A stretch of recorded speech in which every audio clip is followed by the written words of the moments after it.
আবহমান বাংলার শীতের পিঠাপুলির ঐতিহ্য তুলে ধরতে রাজধানীতে আয়োজন করা হয় আমাদের পিঠা পার্বণ 2026 উৎসব।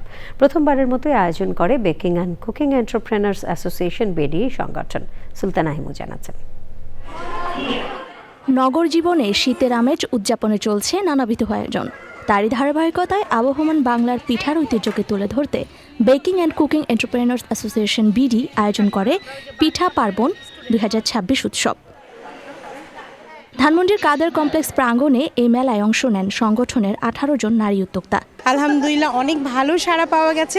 সকাল থেকে বেশ ভালো লোকজন আসছে। তেল ইউজ করা হয় না, বেক করা হয় যে জিনিসগুলো, সেগুলি আমরা একটু ফুটিয়ে তোলার চেষ্টা করেছি। বাঙালি সংস্কৃতিতে পিঠাপুলির গুরুত্ব তুলে ধরতেই এই প্রয়াস বলে জানান আয়োজকরা।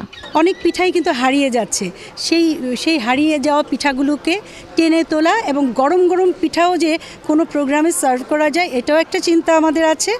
আর আমাদের উদ্যোক্তারা আরও পরিণত হচ্ছে। আয়োজকদের প্রত্যাশা বাঙালি সংস্কৃতিকে তুলে ধরে এমন আয়োজনের ধারাবাহিকতা অব্যাহত থাকবে। Sultana Himu, channel I, Dhaka.